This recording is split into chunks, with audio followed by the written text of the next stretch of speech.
In an earlier video, I mentioned introducing your challenges with phrases like, let me see you, or show me you can, which is my personal favorite. For example, show me you can move as slowly as a turtle.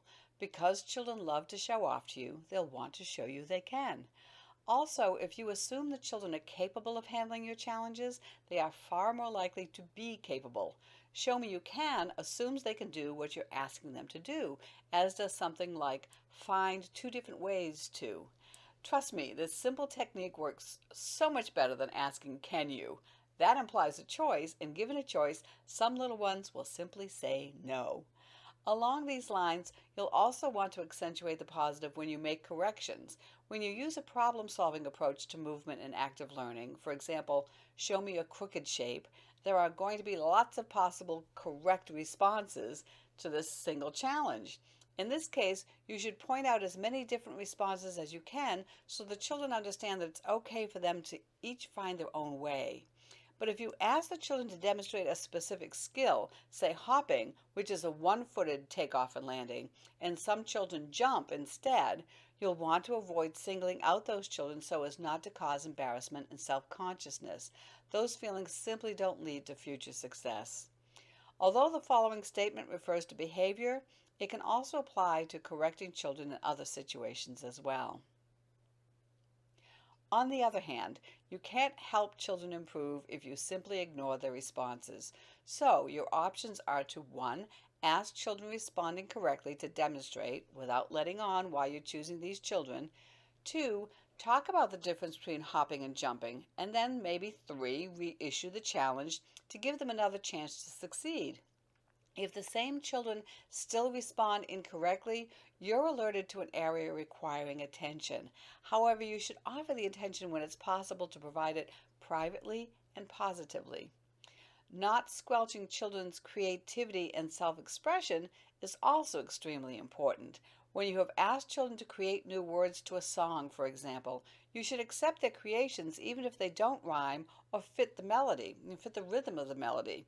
Correcting and adjusting their lyrics will invalidate their offering and give them the sense that they can succeed only with adult intervention.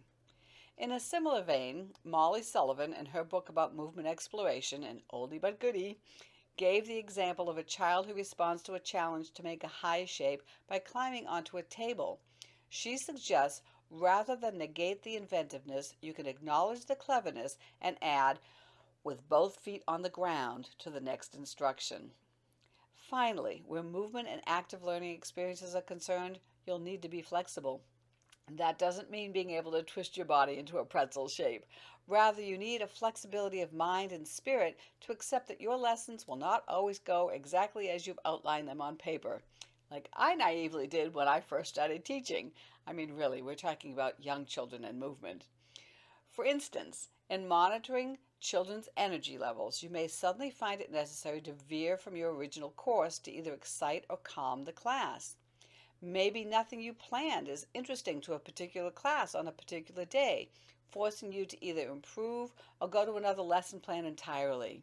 Although it's tempting to take it personally, it's just one of those things. Maybe you just weren't on your game when you did your planning for that day, or maybe there's simply something in the planets.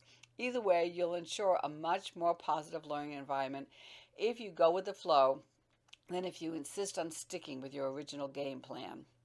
Also, children often have some wonderful ideas of their own, ideas that would never occur to you. If you incorporate them into your lesson, they'll experience ownership and pride. If you can be flexible enough to explore the possibilities presented by children, they'll gain greater confidence in their creative abilities, and you'll have given the children a clear message that the class belongs to all of you. Thanks as always for watching. If you found this video to be of value, I hope you'll share it with others. For more information on my work, visit raypica.com, and don't forget you can purchase this script and slides plus bonus info for just $2.50 at my website by hovering your mouse over media and clicking on active learning PDFs.